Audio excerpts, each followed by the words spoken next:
Investir Malin, une émission présentée par Alexandre Brunet et Gaëtan Lefebvre, cofondateurs du site construire-sa-retraite.com. Bonjour à toutes et à tous, investisseurs malins, voici l'heure de votre rendez-vous mensuel consacré aux investissements sous toutes leurs formes. Alors la période est pour le moins agitée en ce début d'année 2021 et nous le savons tous, le redressement de l'économie passe avant tout par l'innovation. Alors nous allons vous proposer de contribuer à cette innovation en investissant dans des PME innovantes. Problème, vous ne connaissez pas de PME innovantes peut-être. Eh bien, il existe des fonds communs de placement spécialisés dans l'innovation. Vous l'aurez compris, ce mois-ci, nous allons aborder ce thème de l'investissement dans les FCPI. Et cela tombe très bien, car ce mois-ci, nous avons le plaisir d'accueillir Paul-Édouard Falck, responsable des partenariats chez NextStage, une société de gestion parmi les leaders du capital développement en France.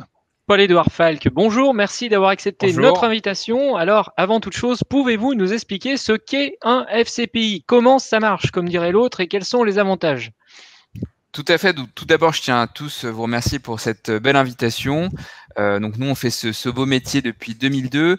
Donc le fonctionnement des FCPI est quelque part assez simple. C'est un dispositif qui a été créé en 1997, donc les fonds communs de placement de l'innovation, qui permet tout simplement d'investir au travers d'un fonds dans des PME innovantes, donc un minimum de 10 PME, sur des durées de blocage qui sont de minimum 5 ans, et pour encourager la prise de risque, parce que ce qu'il faut savoir, c'est qu'avant 1997, il y avait assez peu d'investissement dans les PME. Donc grâce à ce dispositif, ça a permis de mettre le pied à l'étrier.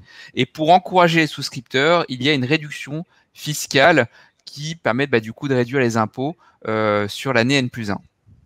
Alors, justement, on va pas se mentir, c'est ce qui intéresse tout le monde, et nos auditeurs, c'est la réduction d'impôts. Alors, quels sont les avantages exactement de cette réduction d'impôts? Alors, déjà, ce qu'il faut savoir, je tiens toujours à préciser, c'est que c'est pas un dispositif qui est uniquement fiscal. Il y a une composante fiscale, et nous, on insiste là-dessus. Il y a derrière, effectivement, l'investissement dans l'économie réelle. Donc, si vous voulez faire que du fiscal, c'est peut-être pas le produit le plus adopté. Nous, ce qu'on aime bien dire, c'est un fonds qui permet d'investir dans les PME avec, cerise sur le gâteau, un avantage fiscal à l'entrée, voire même 2 avantages fiscaux. Alors, le premier, donc si vous souscrivez en 2020 sur un FCPI, vous allez avoir une réduction d'impôt qui peut aller jusqu'à 25% de votre investissement. Donc, comment ça se passe? Donc, vous investissez 10 000 euros et en année N+1, vous pouvez avoir jusqu'à un maximum de 2 500 euros qui est reversé au moment de juillet-août. Alors, pourquoi je dis jusqu'à 25%? Parce qu'il y a une petite finesse, c'est que chaque gestionnaire va avoir un taux différent, parce que ça va dépendre du taux d'investissement que vous allez faire dans les PME innovantes. Si je prends l'exemple de NextStage, nous allons investir 90%, ce qui donne un taux de 22,5%. L'autre avantage fiscal qui est très intéressant, c'est une exonération des plus-values. Donc, au moment où vous réalisez des plus-values, vous avez pas d'impôt sur les plus-values. Vous avez quand même les prélèvements sociaux, ça on y échappe rarement. Mais c'est quand même un double effet fiscal qui est quand même assez avantageux pour les investisseurs sur ce type de solution. Alors ça, c'est pour les avantages. Maintenant, quels sont les inconvénients et les risques d'un FCPI? Je pense notamment à la durée de blocage ou aux frais surtout. Alors, déjà, ce qu'il faut savoir, c'est que ce n'est pas le fonds euro. Il n'y a pas de garantie en capital. Donc, nous sommes investisseurs dans les PME. On va investir dans au moins, comme je disais, au moins 10 PME. Donc, il faut s'imaginer qu'une PME, ça peut très bien se passer. Ça peut permettre de générer des bons résultats, comme vous pouvez aussi avoir des accidents, des faillites, ce qui veut dire que vous avez ce qu'on appelle un risque de perte en capital. L'autre point, c'est la durée de blocage. Nous, on est incapable de faire ce métier sur le court terme. Nous, on a besoin de périodes d'investissement qui sont assez longues. Donc, il y a une durée de blocage qui sont de minimum 5 ans sur ces fonds-là, qui peuvent aller plutôt entre 7 et 10 ans en moyenne sur ce type de fonds. Et ça, il faut vraiment en avoir conscience, c'est une partie de votre épargne qui est bloquée sur le long terme. D'accord. Et au niveau des frais?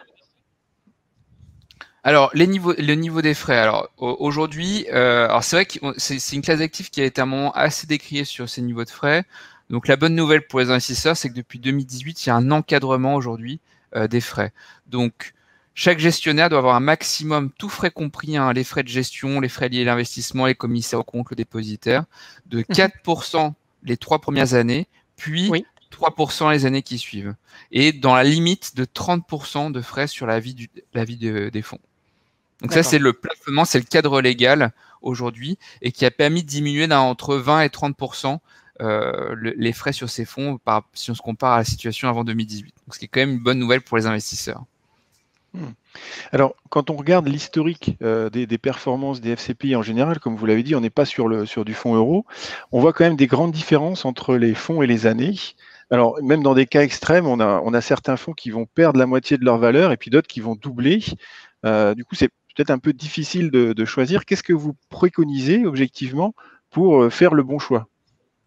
Alors, je pense que comme quand on achète n'importe quel produit, il faut comparer les gestionnaires. Et c'est vrai qu'on a la chance aujourd'hui qu'on ait un certain recul sur la classe d'actifs. Donc, c'est vrai que les investisseurs les plus curieux, je les invite à comparer les performances des différents acteurs. Alors, ça veut pas être, les performances passées ne préjugent pas des performances futures, mais c'est quand même un bon indicateur. Alors, nous, la stratégie qu'on donne aux clients, c'est la diversification. Donc la diversification par année et la diversification par maison de gestion. Parce qu'une fois que vous avez bien sélectionné vos sociétés de gestion, donc vos FCPI, que vous en faites un petit peu chaque année sur 2-3 maisons de gestion, et que ces maisons de gestion ont l'habitude d'être régulières, je dis bien normalement, ça vous permet d'avoir une expérience positive sur ces investissements. Donc après, oui, il faut effectivement faire bien attention à la sélection que vous pouvez faire sur vos fonds. Alors, on a évoqué de beau-père de famille, quoi, en fait. Voilà. Exactement. Exactement. La pire des choses, c'est de mettre un gros montant une année sur un gestionnaire. Parce que quand bien même le gestionnaire a l'habitude de délivrer de la performance, ça ne lui empêche pas de parfois avoir des accidents et d'avoir investi sur le mauvais fonds de la mauvaise année. Donc la clé, c'est vraiment la diversification. On a évoqué précédemment ces frais, mais il faut préciser quand même, puisqu'on est là aussi pour tout se dire sur Investir Malin, que ces frais sont supérieurs à ce que l'on pourrait retrouver sur des fonds plus classiques type OPCVM. Comment est-ce qu'on peut l'expliquer? Alors c'est vrai que le capital investissement, parce que c'est vraiment ce métier-là, des PME, est historiquement un petit peu plus élevé que, par exemple, la gestion cotée. Mais pour une raison qui est assez simple, c'est qu'on a des volumes qui sont beaucoup plus petits. C'est-à-dire que quand vous allez investir dans des PME cotées, un gestionnaire peut suivre une centaine d'investissements. Alors que nous, un gestionnaire, il peut suivre 5-6 participations. Donc, ce qui fait que les volumes ne sont pas les mêmes. Donc, forcément, les frais sont un petit peu plus élevés pour que nous, on puisse bien gérer. L'autre chose, c'est que le capital investissement est une classe d'actifs qui peut permettre aussi de pouvoir générer des performances qui font bien évidemment face à ces frais. Après, je tiens quand même à relativiser parce que même sur du très traditionnel, je le vois, si notamment dans le cadre de l'assurance vie, si on cumule les frais du support plus les frais du contrat, au final, on n'est plus tellement si éloigné des frais que je vous ai annoncés tout à l'heure. Ok. Alors, le rendement de votre fonds, finalement, dépend bien évidemment de la capacité à voir l'avenir. Alors, si on se projette un petit peu, sur quelle thématique va investir votre fonds sur cette nouvelle année? Sachant qu'on peut dire qu'on est en 2021. Là, oui, bien sûr. Oui. Non, ce qu'il faut savoir, c'est que nous sommes multisectoriels, de ça depuis 2002. Ce que nous, on va rechercher, c'est de cibler les tendances de l'économie et les tendances actuelles, donc qui vont permettre d'avoir des investissements qui vont être intéressants sur le long terme. Et les tendances gros challenge. Donc du coup, nous les tendances qu'on cible en ce moment, c'est tout ce qu'on appelle la santé intelligente, l'économie du bien-être, tout ce qui est autour du digital, donc aussi bien des entreprises dans le digital, d'entreprise vers client direct ou d'entreprise à entreprise, tout ce qui est communication digitale également, et également un sujet qui est un petit peu dans l'air du temps, qui est la transition énergétique. D'accord, très bien. Donc, on peut le dire, 2021 va encore être une année très particulière par rapport à 2020. Est-ce finalement la bonne année pour investir dans un contexte de difficultés économiques et sanitaires, même si vous venez de nous donner des informations sur le fait que NextEdge a quand même une vision sur les secteurs sur lesquels il faut investir. Finalement, est-ce que pour nos auditeurs, on peut y aller en 2021? Alors, la réponse est oui. Alors, avec toutes les précautions, bien évidemment, que je peux amener là-dessus. De toute façon, nos investissements, vous aurez toujours une part de risque. Ça, il faut l'intégrer. Alors, est-ce que du coup, effectivement, l'économie ne se porte pas forcément très bien et elle ne va pas forcément avoir un rebond immédiat dans les semaines qui viennent.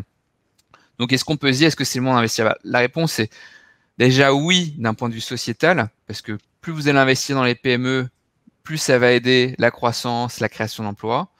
Et également oui, en termes d'opportunités d'investissement, parce que paradoxalement, ces périodes de crise peuvent nous permettre de, cibler les sociétés qui ont des reins solides, et de pouvoir cibler des sociétés qui ont des opportunités de consolidation pendant et après crise. Donc, ça peut être des périodes assez favorables et on peut le voir sur un certain nombre de gestionnaires. Si je prends le parallèle de la crise de 2008, ça a été globalement plutôt des bons millésimes. Donc, ce qui peut montrer que les crises peuvent générer des bonnes opportunités également en termes d'investissement. Très bien. Alors, maintenant, passons à la question du mois, qui est posée par David de Bordeaux. Il nous pose la question, quelle est la différence avec les FIP et dans quel fonds finalement vaut-il mieux investir, FIP ou FCPI? Alors, les FIP, les FCPI, c'est les PME innovantes, donc il faut être qualifié de PME innovante pour rentrer dans le fonds. Le FIP, c'est PME régionale, donc vous devez être investi sur 4 régions limitrophes. Nous ne faisons plus de FIP parce qu'il y a une petite contrainte dans le FIP, c'est que vous devez investir dans les PME de moins de 7 ans, alors que sur le FCPI, c'est des PME de moins de 10 ans. Donc en fait, le champ est un peu plus large sur les FCPI. Après, ça n'empêche pas qu'il y a des bons gestionnaires de FIP. Donc moi, je n'aurai aucune contre-indication à faire des FIP. Et ce que je disais tout à l'heure, c'est la diversification. Donc pourquoi pas faire un FIP, un FCPI? Ça permet d'avoir un portefeuille bien diversifié pour le client. Mais pas tous ses œufs dans le même panier. Exactement. Exactement, diversification, je crois que c'est le mot-clé que nous devons retenir. Merci Paul-Édouard Falck. Nous rappelons à nos auditeurs que vous êtes responsable des partenariats chez NextStage et donc n'hésitez pas à consulter le site NextStage pour en savoir plus sur ce type d'investissement. Quant à nous, nous vous donnons rendez-vous le mois prochain pour découvrir un nouveau thème. En attendant, vous pouvez nous retrouver bien évidemment sur le site construire-sa-retraite.com dans lequel vous découvrirez plein d'investissements malins. Et n'oubliez pas, demain se décide. Aujourd'hui, ne passez pas à côté des bonnes occasions en suivant les bons conseils de nos invités. Merci Paul-Édouard Falck. Merci beaucoup pour votre invitation. Investir malin, une émission présentée par Alexandre Brunet et Gaëtan Lefebvre, cofondateurs du site construire-sa-retraite.com.